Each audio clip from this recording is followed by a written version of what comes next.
the MP5 is a paramilitary weapon, while the G3 is a personal assault rifle that is suitable for conventional infantry engagements. But the common factor between both these machines is that they are individual weapons, or weapons every soldier and officer can be equipped with. This one is not. Welcome to the machine gun. To be more exact, the 7.62mm MG3. The technology of the machine gun, that of rapid fire at a high rate, can be traced to the late 1800s, but it was in World War I when it earned a fearsome reputation. In fact, it was the deployment of the machine gun in trench warfare that led to the high casualties and the resulting stalemate on both sides during the Battle of the Somme, one of the bloodiest military engagements ever recorded. Statistics proved that a single machine gunner could mow down dozens of advancing soldiers.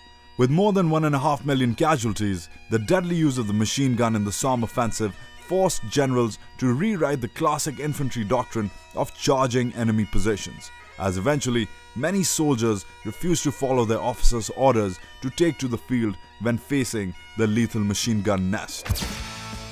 Today, the army uses the MG3's 1A3 version, made in Pakistan with the design tracing back to World War II's MG42, which was used to great effect by Nazi forces. The MG3 is classified as a light machine gun, or LMG. Don't let that fool you. This weapon is anything but light, nor is it to be taken lightly. With a rate of fire that exceeds 1,000 rounds per minute, the LMG packs a heavy punch. But it has shortfalls.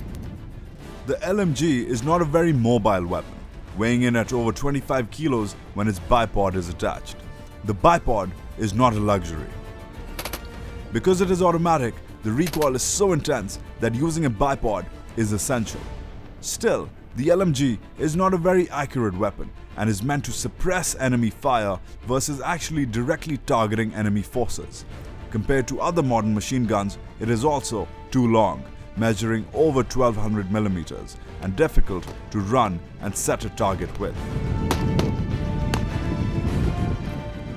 In a conventional military engagement, where an infantry unit can actually provide cover for a machine gunner as he sets up his bulky weapon for combat, the deployment of the LMG makes sense.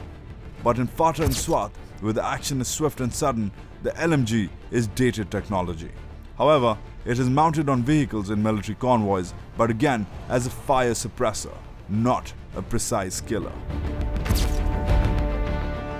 The LMG also has a special designation. In an infantry unit, the LMG is classified as a section weapon. The section is the lowest division of any unit. Here's the map. Every infantry unit, which is commanded by a lieutenant colonel, is made up of a few companies. These companies are almost always headed by majors and number around 150 men.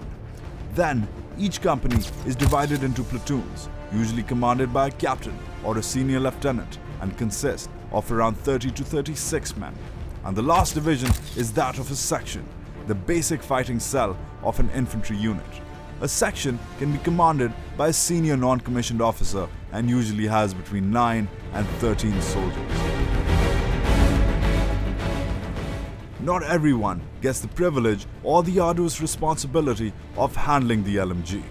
During training exercises, instructors usually assign the LMG to the most junior or overweight man in the section to carry around. But in war, the LMG is only handled by one of the steadiest hands in the formation.